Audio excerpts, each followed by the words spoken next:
ህግ ቁጥር 4 ንግግርህ የተቆጠበ ይሁን። always say less than necessary። ምንጊዜም ቢሆን ንግግርህ ከሚፈለግብህ በታች ይሁን እና silence creates mystery። ዝምታ ሚስጥራዊ እና እንቆቅልሽ ያደርጋል። ሚስጥራዊ ስትሆን እንቆቅልሽ ትሆናለህ። እንቆቅልሽ መሆን ደግሞ የተገማች በማድረግ ኃይልና ስልጣን ያላብሳል የሚል ህግ ነው። በዚህ ላይ እንደ ዋነኛ ምሳሌ የሚጠቀሰው በ15ኛው ክፍለ ዘመን በሊዮናርዶ ዳቪንቺ የተሳለችው የሞናሊዛ ምስል ነው። ሞናሊዛ በ15ኛው ክፍለ ዘመን ሊዮናርዶ ዳቪንቺ ስሎን ያስቀመጣት። እሱ ስሎ እንዳስቀመጣት ይሄው እስካሁን ድረስ በሉቨር ሙዚየም እየተጎበኘች ትገኛለች። እስካሁን የሚጎበኙት ሰዎች እንዲሁም የተለያዩ በየዘመናት ሲመጡ የነበሩ ሳይንቲስቶች፣ የተለያዩ ተመራማሪዎች በሙሉ የማናት የሞናሊዛን ግማሽ ፈገግ ያለ ፊትና በግማሽ የተኮሳተረ ፊት አይደንቲፋይ ያደረጉ፣ ግማሹ በአንድ ወቅት ሮም ውስጥ የነበረ ሴት ናት፣ ግማሹ በወቅቱ ትኖር የነበረ ሴት ናት፣ ግማሹ የሆነ ነገር እያለ የተለያየ ቲዮሪ ነው የሚያስቀምጠው። እስካሁን ድረስ ግን የሞናሊዛ ጉዳይ ላይ እንዲህ ናት ተብሎ በድምዳሜ የተደረሰበት ጉዳይ የለም። እንደውም አንዳንዶቻቸው እንደምታውቁት ከኮንስፓይረሲ ቲዮሪ ጋርም እየተገናኘ ያለበት እና ሚስጥራዊ ነገር እንዳለ እየተገለጸ ነው የሚገኝበት ሁኔታ ነው ያለው። ይሄን ያደረገው ሊዮናርዶ ዳቪንቺ ስዕሉን ከመሳል ውጪ ስለ ሞናሊዛ ማንነትም ይሁን ምንምነት የገለጸው አንድም ነገር ስለሌለ ነው። ስለዚህ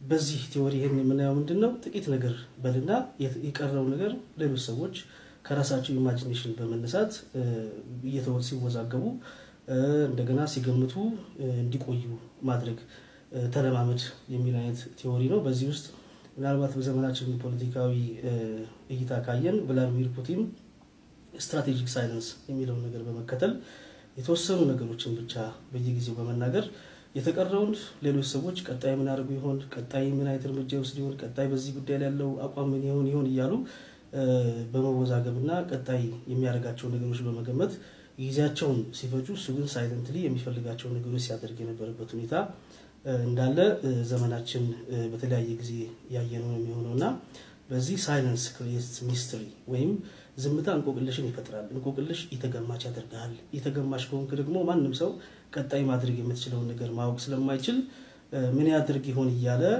እንዲጨንቅና ያንተን ቀጣይ ሙቭ እንዲገምት እድል ስጠው። በዚህ ውስጥ እንቆቅልሽ መሆን ክብርና ስልጣንን መፈራትን ያጎናጽፋል የሚል ህግ ነው ያለው ማለት ነው።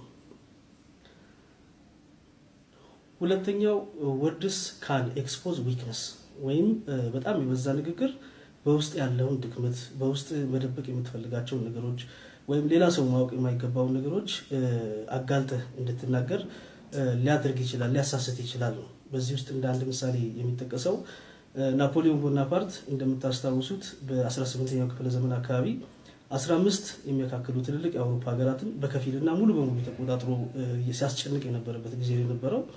በዚህ ታይም ስፓን ውስጥ እንደ በ1809 አካባቢ የአንድ የአውስትራሊያ ልዑል የሆነውን ክሊመንስ ቮን ሜተርኒች የሚባል ሰው ለድርድር እና ለውይይት ይጋብዘዋል። ተገናኝቶ በመወያየት ላይ ሳሉ ናፖሊዮን በባህሪው በጣም ብዙና ረጃጅም ንግግሮች የመናገር የሚወድ ሰው ስለነበር ረጅም ንግግሮች ያደርጋል። አውሮፓ ውስጥ ስለሰራው ስራ፣ የተፈራ ስለመፈራቱ፣ የገነባ ስላለው ትልልቅ ኢምፓየር፣ ስለ አርሚው ሁሉ ብዙ ነገሮች እየዘረዘረ በጣም ብዙ ነገሮች ያወራል። በዚህ መካከል ላይ ሜተርኒች ከማዳመጥና ፈገግ እያለ አንዳንድ ጥያቄዎችን መጠየቅ ያለበትን ከመጠየቅ ውጭ ፈርዘር ያደረጋቸው ነገሮች አልነበሩም።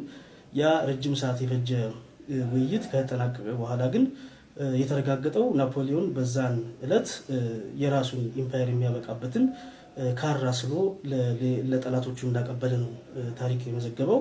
ምክንያቱም ይሄ እንደሆነ ውይይቱ እንዳበቃ ሜተርኒች ወደ አገሩ ተመለሰ።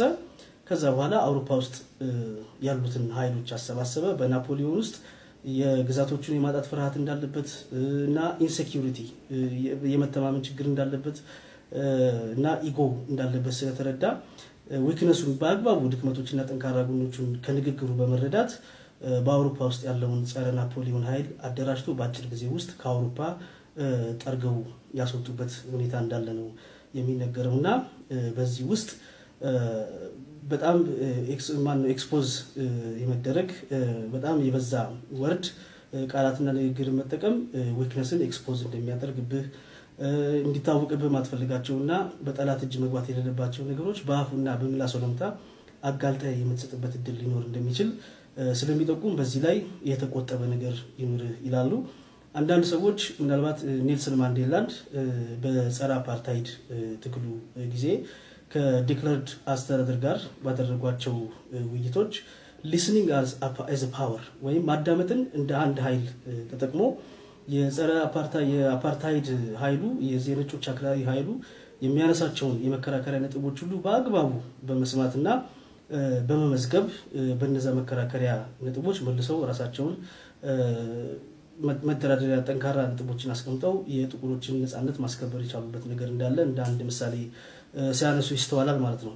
ስለዚህ የበዛ ንግግር ሁልጊዜም ቢሆን ዋጋ የሚያስከፍል ነገር እንደሆነ ይታወቃል። እዚህ ጋር ምናልባት እንደ አንድ ቲፕ የምንወስደው በ1978 ዓመተ ምህረት ቻይና ውስጥ በነበረው አስተዳደር ቻይና ረጅም ጊዜ ከተከተለችው የዚህ የክሎዝ ዶር ፖሊሲ በማኦ ዜዱንግ የነበረው ፈርሶ ወደ አዲስ አስተዳደርና ወደ አዲሱ የግሎባል ሲስተም የመቀላቀል በሮቿ መክፈት ስትጀምር ዲያን ሼምፒንግ የሚባል የኮሚኒስት ፓርቲ ምክትል ፕሬዚደንት ሆኖ ያገለግል የነበረና የቻይና የሪፎርም ቀያሽ ወይም አርክቴክት ተብሎ የሚወሰድ ሰው አለ። ይህ ሰው የሚታወቅበት ነገሩ ሁልጊዜም ቢሆን በፐብሊክ ሚቲንግ ቢሆን በዲፕሎማቲክ ሚቲንጎችም ላይ ቢሆን ብዙ ንግግሮችን ባለማድረግ እና ባለመለፍለፍ የሚታወቅ ሰው ነው። ይህ ሰውዬ አንድ ንግግር ይናገር ነበር ሁልጊዜም አይጥ እስከያዘች ድረስ ድመቷ ጥቁርም ትሁን ነጭ አያሳስበኝ የሚል ነበር። ይህን የነበረበት ምክንያት ቻይና ጭልጥ ያለ በዚህ ኮሚኒዝም የሚመራ በዚህ ገበያ የሚመራ ኮሚኒስት ሀገር እንደመሆኗ መጠን ከአዲሱ ዓለም ጋር አንዳንድ የካፒታሊስት ሪፎርሞችን እያደረገች መግባት እንዳለባት በተወሰነ መልኩ ያምኑ ስለነበርና ከሀገሪቱ ነባራዊ ሁኔታ አንጻር ጭልጥ ብላ ካፒታሊዝም ውስጥ ብትገባ የኮሚኒዝም ፍሮንት ዴስከርስ ወይም እነዚህ አክራሪ ኮሚኒስት ኃይሎች ሊቀበሉት እንደማይችሉ ስለሚያውቅ የኮሚኒስት ኃይሎቹንም ሊመስል የሚመስል ንግግር ያደረገ የካፒታሊስት ውስጥ ስርዓት ውስጥ መግባት አለብን የሚለውንም ኃይል እነሱን ሊመስል የሚችል በሁለት በኩል ሊተረጎም የሚችል ንግግሮችን እያደረገ በጣም በተመጠነ ንግግር የወደፊት መድረሻውን የወደፊት ጎሎቹን ብዙ ሳይናገር ተቃውሞም ሳያጋጥመው ብዙ ድጋፍም ሳያጋጥመው ከሌሎች የኮሚኒስት ፓርቲ አመራሮች ጋር ሆኖ ቻይናን ወደ ተሻለ የገበያ ሁኔታ ሊያስገባት የሚችልና የዛሬ የደረሰችበት ሁኔታ ውስጥ እንድትገባ እገዛ ያደረገ በመሆን በጣም የተቆጠበ ንግግር እንዴት ጥቅም እንዳለው ሊያሳይ የሚችል ሰው ሆኖ እንደ አንድ ምሳሌ እንጠቅሰዋለን። የቻይና አመራሮች አሁን ባለንበትም ዘመን የሚታወቁት በዚህ ነው። በነገራችን ላይ ቭላዲሚር ፑቲን በስትራቴጂክ ሳይለንስ ይታወቃል። ስትራቴጂያዊ የሆነ ዝምታ፣ መቼ መናገር እንዳለበት፣ መቼ ዝም ማለት እንዳለበት ያውቃል።